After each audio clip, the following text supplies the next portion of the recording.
सभी श्रुति सुनने वालों को यूट्यूबर मौसी का नमस्कार। अभी तक हमने सुना कि किस प्रकार से क्रूर सिंह की असलियत महाराजा पर जाहिर हो गई है और क्रूर सिंह चुनारगढ़ में राजा शिवदत्त सिंह के पास चला गया है। अब सुनते हैं आगे की कथा। बयान 11। क्रूर सिंह को बस एक यही फिक्र लगी हुई थी कि जिस तरह बने वीरेंद्र सिंह और तेज सिंह को मार डालना ही नहीं चाहिए, बल्कि नौगढ़ का राज भी गारत कर देना चाहिए। नाजिम को लिए चुनारगढ़ पहुंचा और शिवदत्त के दरबार में हाजिर होकर नजर दिया। महाराज उसे बखूबी जानते थे, इसलिए नजर लेकर हाल पूछा। क्रूर सिंह ने कहा, महाराज, जो कुछ हाल है मैं एकांत में कहूँगा। दरबार बर्खास्त हुआ। शाम को एकांत में महाराजा ने क्रूर सिंह को बुलाया और हाल पूछा।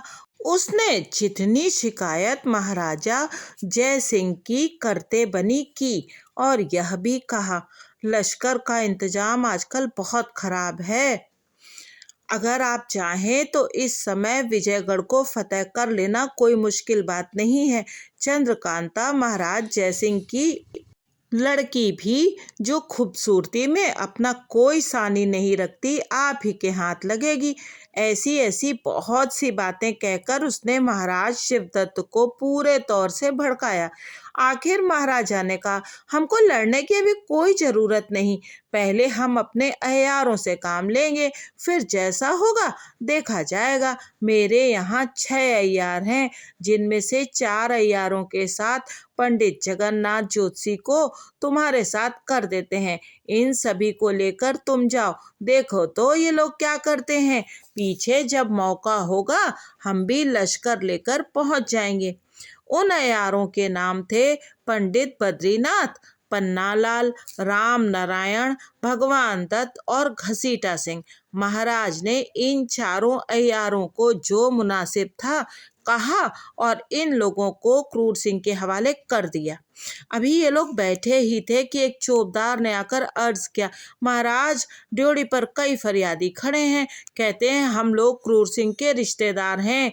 इनके चुनारगढ़ जाने का हाल सुनकर महाराज जय सिंह ने घर बार लूट लिया और हम लोगों को निकाल दिया। उन लोगों के लिए क्या हुक्म है? यह सुनकर क्रूर सिंह के होश उड़ गए। महाराज शिवदत्त ने सभी को अंदर बुलाया और हाल पूछा। जो कुछ हुआ था उन्होंने बयान किया। इसके बाद क्रूर सिंह और नाजिम की तरफ देखकर कहा, अहमद भी तो आपके पास आया है? नाजिम ने पूछा, अहमद?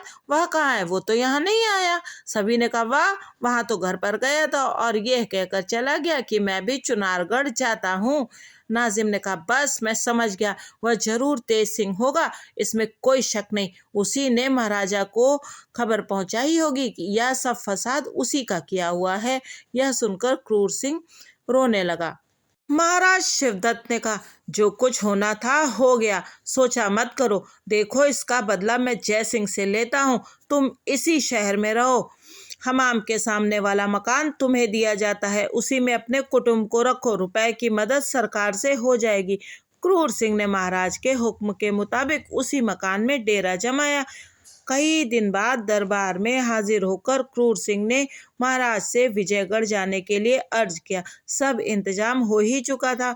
महाराज ने मैं चारों अय्यारों और पंडित जगन्नाथ ज्योतिषी के साथ क्रूर सिंह और नाजिम को विदा किया। अय्यार लोग भी अपने अपने सामान से लैस हो गए। कई तरह के कपड़े लिए, अय्यारी का बटुआ अपने अपने कंधे से लटका लिया, खंजर बगल में लिया। ज्योतिषी जी ने भी पोथी पत्रा आदि और कुछ अय्यारी का सामान ले लिया, क्योंकि वे थोड़ी बहुत अय्यारी भी जानते थे। अब ये शैतानों का झुंड विजयगढ़ की तरफ रवाना हुआ। इन लोगों का इरादा नौगढ़ जाने का भी था। देखिए कहाँ जाते हैं और क्या करते हैं। बयान 12। वीरेंद्र सिंह और तेज सिंह नौगढ़ के किले से बाहर निकलकर बहुत से आदमियों के साथ चंद्रप्रभा नदी के किनारे बैठे शोभा देख रहे थे। एक तरफ से चंद्रप्रभा, दूसरी तरफ से करमनाशा नदी बह रही है और किले के नीचे दोनों का संगम हो रहा है, जहाँ कुमार और तेज सिंह बैठे हैं। नदी बहुत चौड़ी है और उस पर साखू का बड़ा भारी जंगल है, जिसमें हजारों मोर तथा लंगूर अपनी अपनी बोलियों और किलकारियों से जंगल की शोभा बढ़ा रहे हैं। कुंवर वीरेंद्र सिंह उदास बैठे हैं। चंद्रकांता के विरह में मोरों की आवाज तीर सी लगती है, लंगूरों की किलकारी वज्र सी मालूम होती है। शाम की धीमी धीमी ठंडी हवा लू का काम करती है। चुपचाप बैठे नदी की तरफ देखकर ऊंची सांसें ले रहे हैं। इतने में एक साधु राम रज से रंगी हुई कफनी पहने, राम नंदी तिलक लगाए, हाथ में खंजरी लिए कुछ दूर नदी के किनारे बैठा यह गाता हुआ दिखाई पड़ा। गए चुनारगढ़ क्रूर, बहुरंगी लाए चार चितारी, संग में उनके पंडित देवता, जो हैं सगुन बिचारी। इनसे रहना बहुत संभल के, रमल चले अतिकारी। क्या बैठे हो तुम बेफिक्रे, काम करो कोई भारी। यह आवाज कान में पड़ते ही तेज सिंह ने गौर से उस तरफ देखा। वह साधु भी इन्हीं की तरफ मुंह करके गा रहा था। तेज सिंह को अपनी ओर देखते पाकर दांत दिखाकर चलता बना। वीरेंद्र सिंह चंद्रकांता के ध्यान में डूबे हैं। उनको इन सब बातों की कोई खबर नहीं। वे नहीं जानते कि कौन गा रहा है या किधर से आवाज आ रही है। एक टक नदी की तरफ देख रहे हैं। तेज सिंह ने बाजू पकड़कर हिलाया तो कुमार चौंक उठे। तेज सिंह ने धीरे से पूछा, कुछ सुना? कुमार ने कहा, क्या? नहीं तो कहो। तेज सिंह ने कहा, उठिए, अपनी जगह पर चलिए, जो कुछ कहना है वहीं एकांत में कहेंगे। वीरेंद्र सिंह संभल गए और उठ खड़े हुए। दोनों आदमी धीरे धीरे किले में आए और अपने कमरे में जाकर बैठे। अब एकांत है, सिवाय इन दोनों के इस समय इस कमरे में कोई नहीं है। वीरेंद्र सिंह ने तेज सिंह से पूछा, कहो, क्या कहना चाहते थे? तेज सिंह ने कहा, सुनिए, यह तो आपको मालूम हो ही चुका है कि क्रूर सिंह महाराज शिवदत्त से मदद लेने चुनारगढ़ गया है। अब उसके वहां जाने का क्या नतीजा निकला वह भी सुनिए।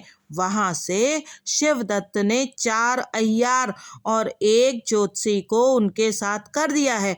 वह ज्योतिषी बहुत अच्छा रमल फेंकता है। नाजिम पहले से उसके साथ है। अब इन लोगों की मंडली भारी हो गई है।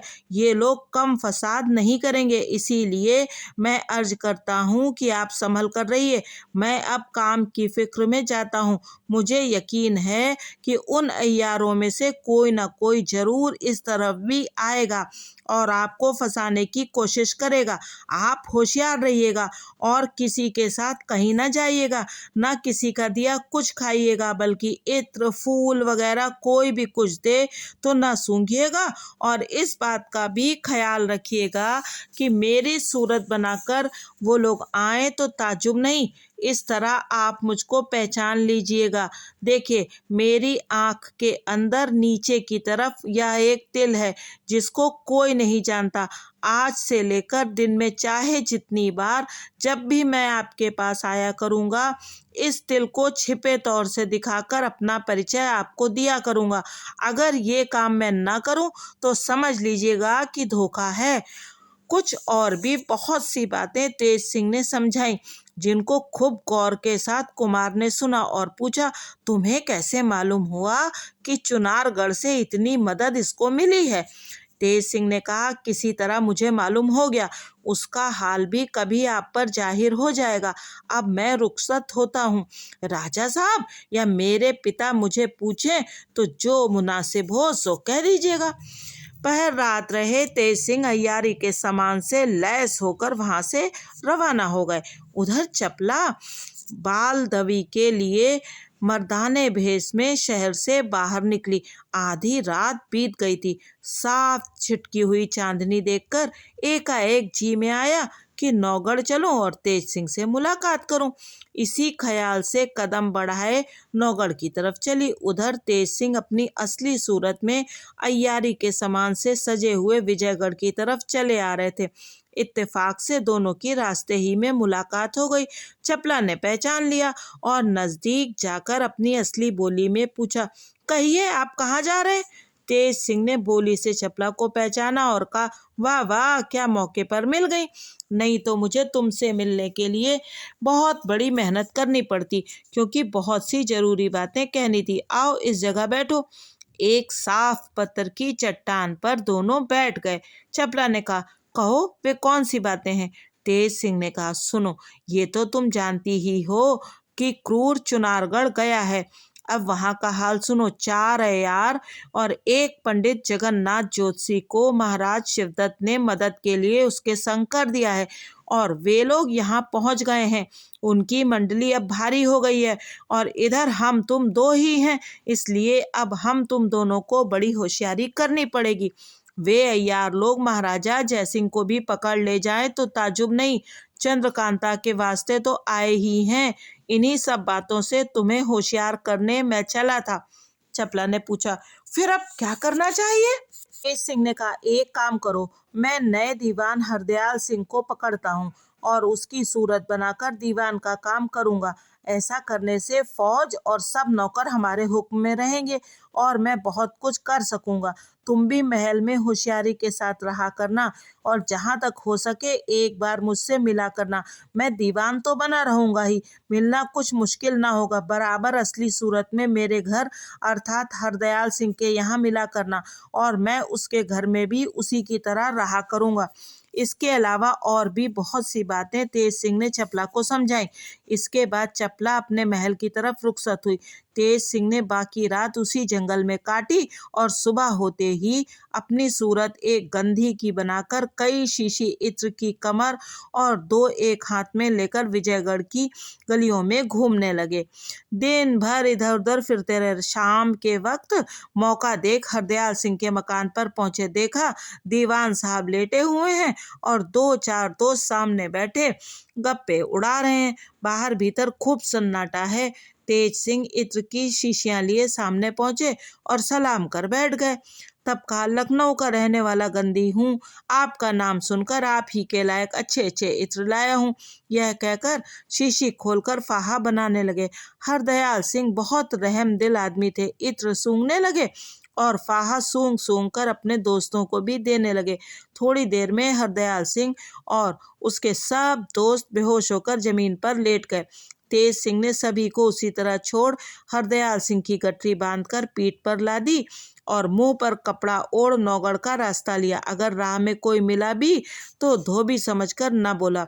शहर से बाहर निकल गए और बहुत तेजी के साथ चलकर उसी खोह में पहुंचे जहां अहमद को कैद किया था। किवाड़ खोलकर अंदर गए और दीवान साहब को उसी तरह बेहोश वहां रखकर उनकी उंगली से मोहर वाली अंगूठी निकाली, कपड़े भी उतार लिए और बाहर चले आए। बेड़ी डालने और होश में लाने की कोई जरूरत न समझी। तुरंत लौट विजयगढ़ आकर हरदयाल सिंह की सूरत बनाकर उसके घर पहुंचे। इधर दीवान साहब के भोजन करने का वक्त आ पहुंचा। लौंडी बुलाने आई तो देखा दीवान साहब तो हैं ही नहीं, उनके 4-5 दोस्त काफिल पड़े हैं। उसे बड़ा ताज्जुब हुआ और एकाएक चिल्ला उठी। उसकी चिल्लाहट सुनकर नौकर और प्यादे आ पहुंचे और यह तमाशा देखकर हैरान हो गए। दीवान साहब को इधर उधर ढूंढा मगर कहीं पता न चला। बयान 13। 3 पहर रात गुजर गई। उनके सब दोस्त जो बेहोश पड़े थे वे भी होश में आए मगर अपनी हालत देख देख कर हैरान थे। लोगों ने पूछा, आप लोग कैसे बेहोश हो गए और दीवान साहब कहाँ हैं? उन्होंने कहा, एक गंधी इत्र बेचने आया था जिसका इत्र सूंघते सूंघते हम लोग बेहोश हो गए। अपनी खबर ना रही, न जाने दीवान साहब कहाँ हैं। इसी से कहते हैं कि अमीरों की दोस्ती में हमेशा जान की जोखिम रहती है। अब कान उमेटते हैं कि कभी अमीरों का संग ना करेंगे। ऐसी ऐसी ताज्जुब भरी बातें हो रही थी। सवेरा होने ही वाला था कि सामने से दीवान हरदयाल सिंह आते दिखाई पड़े, जो दरअसल श्री तेज सिंह बहादुर थे। दीवान साहब को आते देख सभी ने घेर दिया और पूछने लगे, आप कहाँ गए थे? दोस्तों ने पूछा, वह नालायक गंधी कहाँ गया और हम बेहोश कैसे हो गए? दीवान साहब ने कहा, वह चोर था, मैंने पहचान लिया, अच्छी तरह से उसका इत्र नहीं सूंघा, अगर सूंघता तो तुम्हारी तरह मैं भी बेहोश हो जाता। मैंने उसको पहचान कर पकड़ने का इरादा किया तो वह भागा, मैं भी गुस्से में उसके पीछे चला गया, लेकिन वो निकल ही गया, अफसोस। इतने में नौकरानी ने अर्ज किया, कुछ भोजन कर लीजिए, सबके सब घर में भूखे बैठे हैं। अब तक सभी का वक्त रोते ही गुजरा। दीवान साहब बोले, अब तो सवेरा हो गया, भोजन क्या करूं, थक गया हूं, सोने को जी चाहता है। यह कहकर पलंग पर जा लेटे और उनके दोस्त भी घर चले गए। सवेरे तय वक्त पर दरबारी पोशाक पहन गुप्त रीति से अय्यारी का बटुआ कमर में बांध दरबार की तरफ चले। दीवान साहब को देख रास्ते में बराबर 2 पट्टी लोगों के हाथ उठने लगे। वे भी जरा जरा सिर हिला सभी के सलामों का जवाब देते कचहरी में जा पहुंचे। महाराजा अब तक नहीं आए थे। तेज सिंह हरदयाल सिंह की खसलत से वाकिफ थे। उन्हीं के मामूल के मुताबिक वे भी दरबार में दीवान की जगह बैठकर काम करने लगे। थोड़ी देर में महाराजा भी आ गए। दरबार में मौका पाकर हरदयाल सिंह अर्ज करने लगे, महाराजा धीराज, ताबेदार को पक्की खबर मिली है कि चुनारगढ़ के राजा शिवदत्त सिंह ने क्रूर सिंह की मदद की है और 5 अय्यार साथ करके सरकार से बेअदबी करने के लिए इधर रवाना किया है। बल्कि ये भी कहा है कि पीछे हम भी लश्कर लेकर आएंगे। इस वक्त बड़ी मुसीबत आन पड़ी है, क्योंकि सरकार में आजकल कोई अय्यार नहीं, नाजिम और अहमद थे, सो वे भी क्रूर सिंह के साथ हैं। आजकल वे अय्यार जरूर सूरत बदलकर शहर में घूमते और बदमाशी की फिक्र करते होंगे। महाराज जयसिंह ने कहा, ठीक है, हम देखेंगे। फिर तुमने क्या बंदोबस्त किया? धीरे धीरे महाराज और दीवान की बातें हो रही थी कि इतने में दीवान साहब की निगाह एक चौबदार पर पड़ी, जो दरबार में खड़ा छिपी निगाहों से चारों तरफ देख रहा था। वे गौर से उसकी तरफ देखने लगे।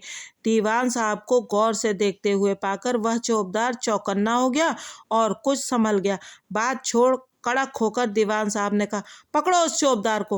हुक्म पाते ही लोग उसकी तरफ बढ़े, लेकिन वह सिर पर पैर रखकर ऐसा भागा कि किसी के हाथ न लगा। तेज सिंह चाहते तो उस अय्यार को जो चौबदार बन के आया था पकड़ लेते, मगर इनको तो सब काम बल्कि उठना बैठना भी उसी तरह से करना था जैसे हरदयाल सिंह करते थे, इसीलिए वे अपनी जगह से न उठे।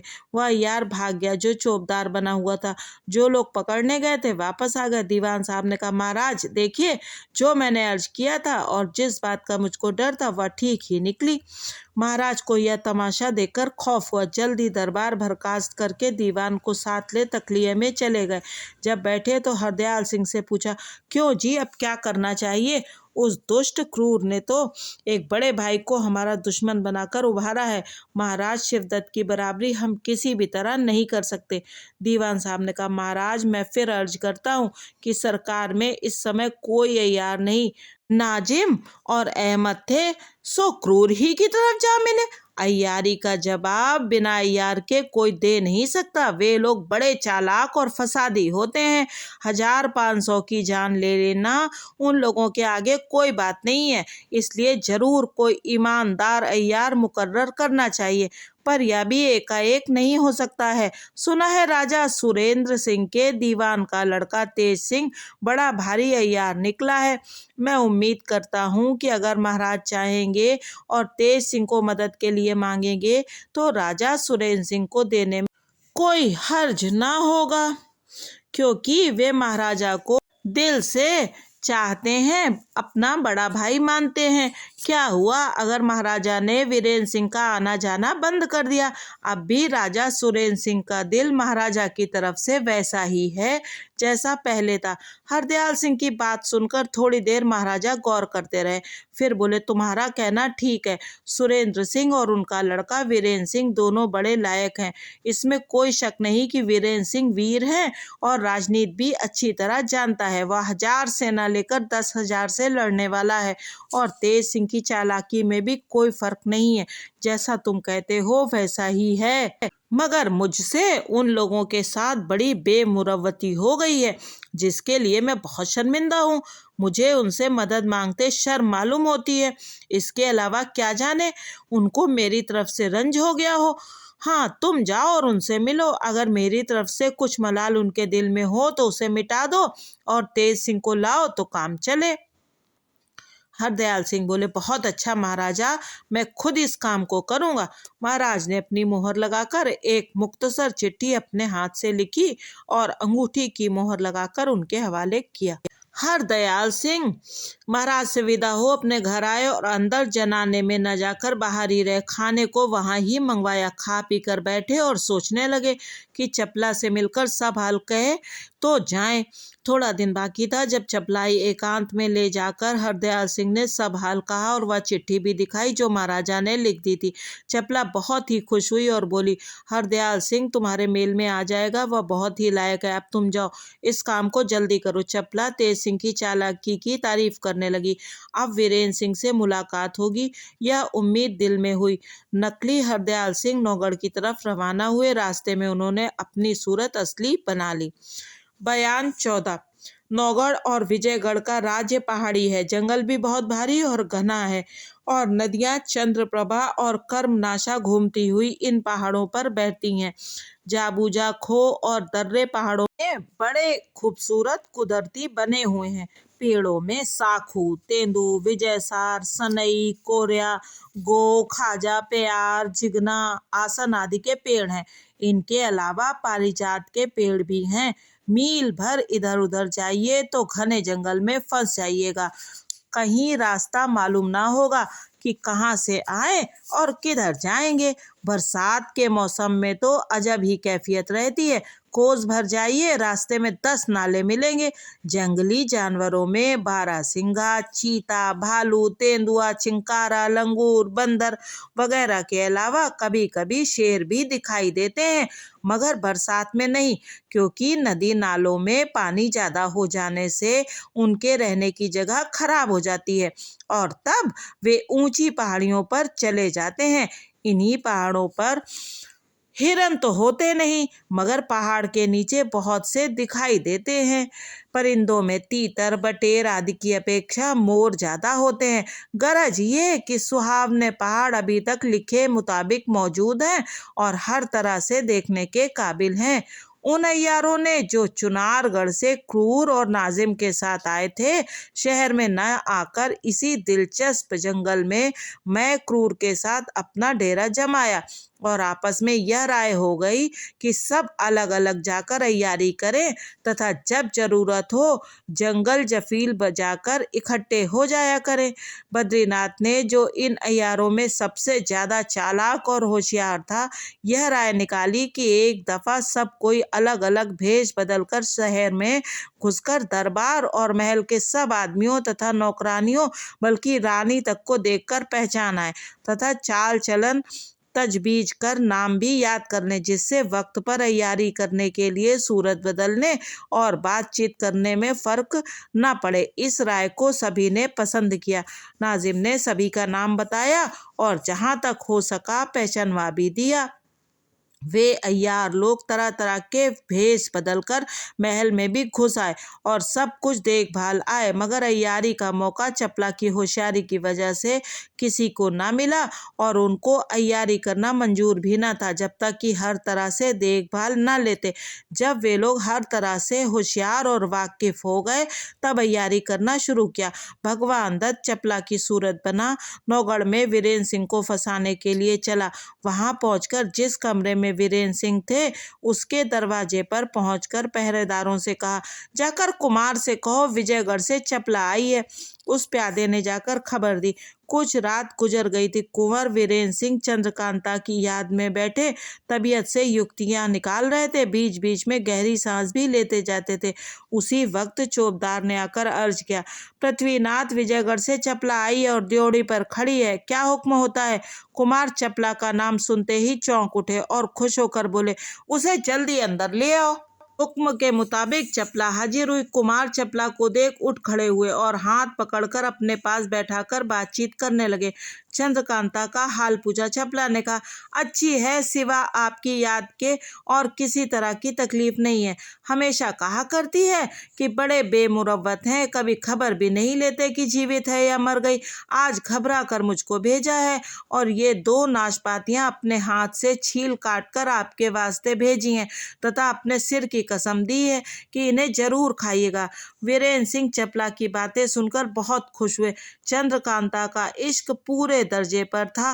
धोखे में आ गए। भले बुरे की कुछ तमीज ना रही। चंद्रकांता की कसम कैसे टालते। झट नाशपाती का टुकड़ा उठा लिया और मुंह से लगाया ही था कि सामने से आते हुए तेज सिंह दिखाई पड़े। तेज सिंह ने देखा कि वीरेंद्र सिंह बैठे हैं। देखते ही आग हो गए। ललकार कर बोले, खबरदार, मुंह में मत डालना। इतना सुनते ही वीरेंद्र सिंह रुक गए और बोले, क्यों, क्या है? तेज सिंह ने कहा, मैं चाहती बार 1000 बार समझा गया, अपना सर मार गया, मगर आपको ख्याल ना हुआ? कभी पहले भी चपला यहाँ आई थी। आपने क्या खाक पहचाना कि ये चपला है या कोई अय्यार? बस सामने दुष्टा को देखा, मीठी मीठी बातें सुन मजे में आ गए। तेज सिंह की घुड़की सुन वीरेंद्र सिंह तो शर्मा गए और चपला के मुंह की तरफ देखने लगे, मगर नकली चपला से न रहा गया। फंस तो चुकी ही थी। झट खंजर निकाल तेज सिंह की तरफ दौड़ी। वीरेंद्र सिंह भी जान गए थे यह कोई अय्यार है। उसको खंजर ले तेज सिंह पर दौड़ते देख लपक कर हाथ से उसकी कलाई पकड़ी जिसमें खंजर था। दूसरा हाथ कमर में डाल उठा लिया और सिर से ऊंचा करना चाहते थे कि फेंके, जिससे हड्डी पसली सब चूर हो जाए। तेज सिंह ने आवाज दी, हाँ हाँ, पटकना मत, मर जाएगा। अय्यार लोगों का काम ही यही है, इसे छोड़ दो, मेरे हवाले करो। यह सुन कुमार ने धीरे से जमीन पर पटक कर मुश्के बांध तेज सिंह के हवाले किया। तेज सिंह ने जबरदस्ती उसके नाक में दवा ठूंस बेहोश किया और गठरी में बांध किनारे रख बात करने लगे। तेज सिंह ने कुमार को समझाया और कहा, देखिए, जो हो गया सो हो गया, मगर अब धोखा मत खाइएगा। कुमार बहुत शर्मिंदा थे। इसका कुछ जवाब न देकर विजयगढ़ का हाल पूछने लगे। तेज सिंह ने सब खुलासा ब्यौरा कहा और चिट्ठी भी दिखाई जो महाराज जयसिंह ने राजा सुरेंद्र सिंह के नाम लिखी थी। यह सब सुन और चिट्ठी देख उछल पड़े। मारे खुशी के तेज सिंह को गले से लगा लिया और बोले, अब जो कुछ करना हो जल्दी कर डालो। तेज सिंह ने कहा, हाँ देखो, सब कुछ हो जाता है, घबराओ मत। इस तरह दोनों को बातें करते करते तमाम रात गुजर गई। सवेरा होने ही वाला था तब तेज सिंह उस अय्यार की गठरी पीठ पर लादे उसी तहखाने की ओर रवाना हुए जिसमें अहमद को कैद कराए थे। तहखाने का दरवाजा खोल अंदर गए। टहलते टहलते चश्मे के पास जा निकले। देखा, अहमद नहर के पास सोया है और हरदयाल सिंह एक पेड़ के नीचे पत्थर की चट्टान पर सिर झुकाए बैठे हैं। तेज सिंह को देखकर हरदयाल सिंह उठ खड़े हुए और बोले, क्यों तेज सिंह, मैंने क्या कसूर किया जो मुझको कैद कर रखा है? तेज सिंह ने हंसकर जवाब दिया, अगर कोई कसूर किया होता तो पैरों में बेड़ी पड़ी होती, जैसा कि अहमद को आपने देखा होगा। आपने कोई कसूर नहीं किया। सिर्फ एक दिन आपको रोक रखने से मेरा बहुत काम निकलता था, इसलिए मैंने ऐसी बेअदबी की, माफ़ कीजिए। अब आपको अख्तियार है कि चाहे जहाँ जाए, मैं ताबेदार हूँ। विजयगढ़ में नेक, ईमानदार और इंसाफ पसंद सिवा आपके कोई नहीं है। इसी सबब से मैं भी आपकी मदद का उम्मीदवार हूँ। हरदयाल सिंह ने कहा, सुनो तेज सिंह, तुम खुद जानते हो कि मैं हमेशा से तुम्हारा और कुंवर वीरेंद्र सिंह का दोस्त हूँ। मुझको तुम लोगों की खिदमत करने में कोई हर्ज नहीं।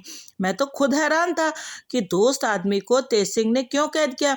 पहले तो मुझको यह भी नहीं मालूम हुआ कि मैं यहाँ कैसे आया, मर के आया हूँ या जीते जी। पर अहमद को देखा तो समझ गया कि यह तुम्हारी करामात है। भला यह तो कहो कि मुझको यहाँ रखकर तुमने क्या कार्रवाई की और अब मैं तुम्हारा क्या काम कर सकता हूँ? तेज सिंह, मैं आपकी सूरत बनाकर आपके जनाने में नहीं गया, इससे आप खातिर जमा रखिए। हरदयाल सिंह, तुमको तो मैं अपने लड़के से ज्यादा मानता हूँ, अगर जनाने में जाते भी तो क्या था, खैर हाल कहो। तेज सिंह ने महाराज जयसिंह की चिट्ठी दिखाई। हरदयाल सिंह के कपड़े जो पहने हुए थे उनको दे दिए और खुलासा हाल कहकर बोले, अब आप अपने कपड़े सहेज लीजिए और यह चिट्ठी लेकर दरबार में जाइए। राजा से मुझको मांग लीजिए जिससे मैं आपके साथ चलूं, नहीं तो वे अय्यार जो चुनारगढ़ से आए हैं विजयगढ़ को गारद कर डालेंगे और महाराज शिवदत्त अपना कब्जा विजयगढ़ पर कर लेंगे।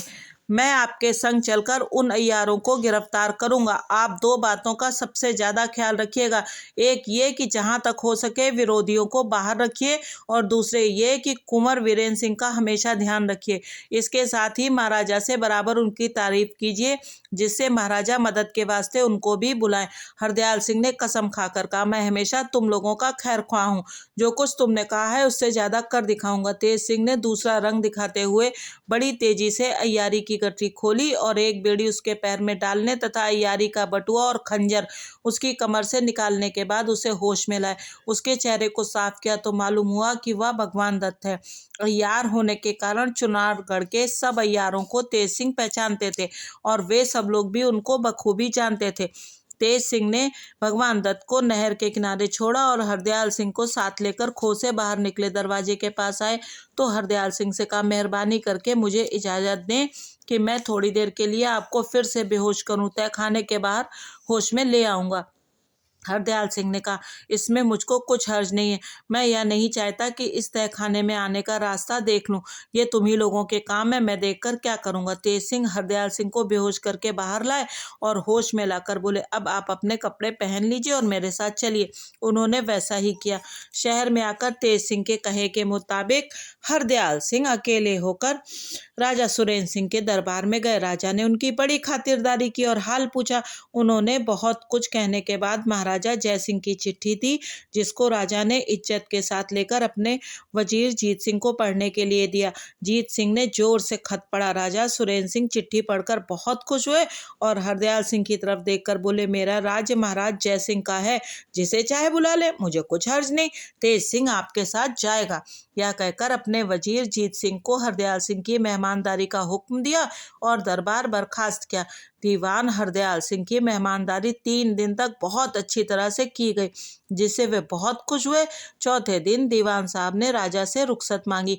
राजा ने बहुत कुछ दौलत जवाहरात से उनकी विदाई की और तेज सिंह को बुला समझा बुझाकर दीवान के संग किया। बड़े साज सम्मान के साथ ये दोनों विजयगढ़ पहुंचे और शाम को दरबार में महाराज के पास हाजिर हुए। हरदयाल सिंह ने महाराज की चिट्ठी का जवाब दिया और हाल बताकर सुरेंद्र सिंह की बड़ी तारीफ की, जिससे महाराज बहुत खुश हुए और तेज सिंह को उसी वक्त खिलत सम्मान देकर हरदयाल सिंह को हुक्म दिया, इनके रहने के लिए मकान का बंदोबस्त कर दो और इनकी खातिरदारी और मेहमानदारी का बोझ अपने ऊपर समझो। दरबार उठने पर दीवान साहब तेज सिंह को साथ ले विदा हुए और एक बहुत अच्छे कमरे में डेरा दिलवाया। नौकर और पहरेदारों तथा प्यादों का भी बहुत अच्छा इंतजाम कर दिया। दूसरे दिन तेज सिंह महाराज के दरबार में हाजिर हुए। दीवान हरदयाल सिंह की बगल में एक कुर्सी उनके वास्ते मुकर्रर की गई। बयान 15। हम पहले यह लिख चुके हैं कि महाराज शिवदत्त के यहाँ जितने अय्यार हैं सभी को तेज सिंह पहचानते हैं। अब तेज सिंह को यह जानने की फिक्र हुई कि उनमें से कौन कौन 4 आए हैं, इसलिए दूसरे दिन शाम के वक्त उन्होंने अपनी सूरत भगवान दत्त की बनाई, जिसको तहखाने में बंद कराए थे, और शहर से निकल जंगल में इधर उधर घूमने लगे, पर कहीं कुछ पता न लगा। बरसात के दिन आ चुके थे, रात अंधेरी थी और बदली छाई हुई थी। आखिर तेज सिंह ने एक टीले पर खड़े हो जफील बजाई। थोड़ी देर में तीनों अय्यार मैं पंडित जगन्नाथ जोशी के उसी जगह पहुंचे और भगवान दत्त को खड़े देखकर बोले, क्यों जी, तुम नौगढ़ गए थे ना, क्या किया, खाली क्यों चले आए? तेज सिंह ने सभी को पहचानने के बाद जवाब दिया, वहां तेज सिंह की बदौलत कोई कार्रवाई न चली। तुम लोगों में से कोई एक आदमी मेरे साथ चले तो काम बने। पन्नालाल, अच्छा, कल हम तुम्हारे साथ चलेंगे। आज चलो महल में कोई कार्रवाई करें। तेज सिंह, अच्छा चलो, मगर मुझको इस वक्त भूख बड़े जोर की लगी है, कुछ खा लूं तो काम में जी लगे। तुम लोगों के पास कुछ हो तो लाओ। जगन्नाथ, पास में तो जो कुछ है बेहोशी मिलाए, बाजार से जाकर कुछ लाओ तो सब कोई खा पी कर छुट्टी करे। भगवान दत्त, अच्छा, एक आदमी मेरे साथ चलो। पन्नालाल साथ हुए, दोनों शहर की तरफ चले। रास्ते में पन्नालाल ने कहा, हम लोगों को अपनी सूरत बदल लेनी चाहिए, क्योंकि तेज सिंह कल से इसी शहर में आया है और हम सभी को पहचानता भी है, शायद घूमता फिरता कहीं मिल जाए। भगवान दत्त ने यह सोचकर कि सूरत बदलेंगे तो रोगन लगाते वक्त शायद यह पहचान ले, जवाब दिया, कोई जरूरी नहीं, कौन रात को मिलता है। भगवान दत्त के इनकार करने से पन्नालाल को शक हो गया और गौर से इनकी सूरत देखने लगे, मगर रात अंधेरी थी इसलिए पहचान न सका। आखिर उसने जोर से जफील बजाई। शहर के पास आ चुके थे। अय्यार लोग दूर थे, जफील सुन न सके। तेज सिंह भी समझ गए कि इसे शक हो गया। अब देर करने की कुछ जरूरत नहीं, झट से उसके गले में हाथ डाल दिया।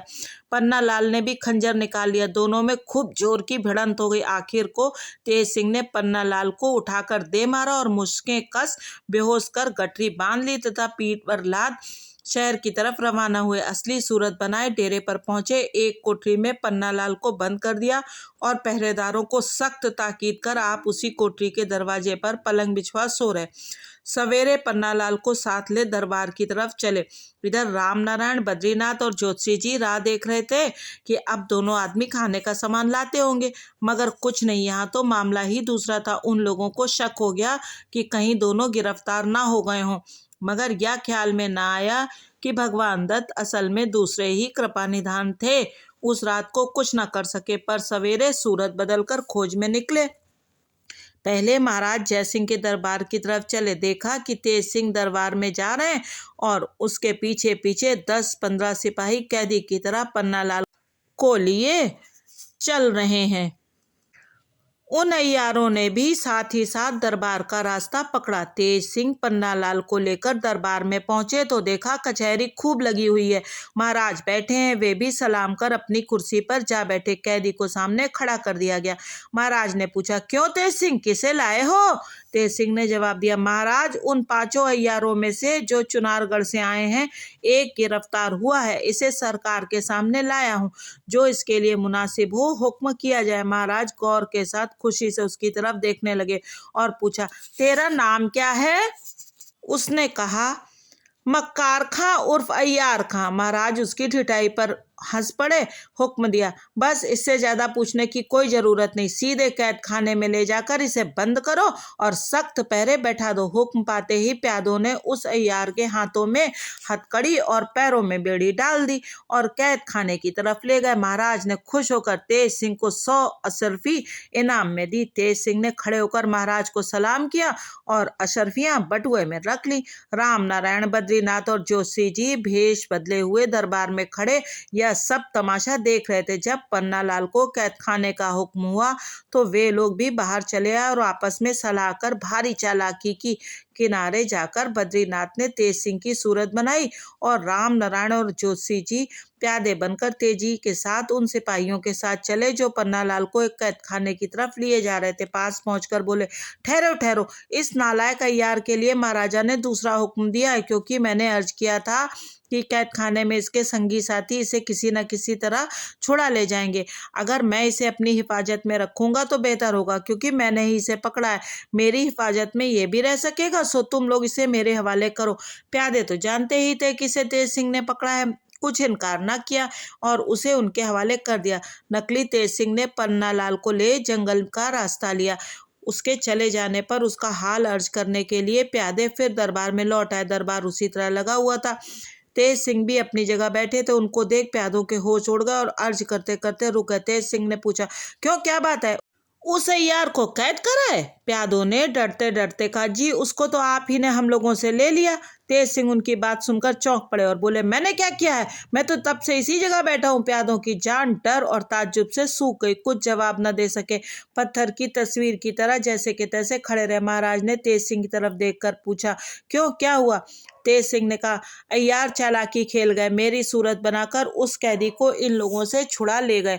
तेज सिंह ने अर्ज किया, महाराज इन लोगों का कसूर नहीं, अय्यार लोग ऐसे ही होते हैं, बड़े बड़ों को धोखा दे जाते हैं, इन लोगों की क्या बिसात है। तेज सिंह के कहने से महाराजा ने उन प्यादों का कसूर माफ किया, मगर उस अय्यार के निकल जाने का रंज देर तक रहा। बद्रीनाथ वगैरह पन्नालाल को लेकर जंगल में पहुंचे। एक पेड़ के नीचे बैठकर उसका हाल पूछा तो उसने सब हाल कहा। अब इन लोगों को ये मालूम हुआ कि भगवान दत्त को भी तेज सिंह ने पकड़ के कहीं छिपाया है। यह सोचकर सभी ने पंडित जगन्नाथ से कहा, आप रमल के जरिए दरियाफ्त कीजिए कि भगवान दत्त कहाँ है। ज्योतिषी जी ने रमल फेंका और कुछ गिन गिना कर कहा, बेशक भगवान दत्त को भी तेज सिंह ने ही पकड़ा है। और यहाँ से 2 कोस उत्तर की तरफ एक खो में कैद कर रखा है। यह सुन सभी ने उस खो का रास्ता लिया। ज्योतिषी जी बार बार रमल फेंकते और विचार करते हुए उस खो तक पहुंचे और अंदर गए। जब उजाला नजर आया तो देखा सामने एक फाटक है, मगर यह नहीं मालूम होता था कि यह किस तरह खुलेगा। ज्योतिषी जी ने फिर रमल फेंका और सोच कर कहा, यह दरवाजा एक तिलिस्म के साथ मिला हुआ है और रमल तिलिस्म में कुछ काम नहीं कर सकता। इसके खोलने की कोई तरकीब निकाली जाए तो काम चले। लाचार वे सब उस खो से बाहर निकल आए और अय्यारी की फिक्र करने लगे। इसके आगे क्या हुआ? अय्यारों ने अपने क्या रंग दिखाए? क्या वीरेंद्र सिंह और तेज सिंह कैद हो जाएंगे? चंद्रकांता का क्या होगा? ये सब जानेंगे अगले भाग में।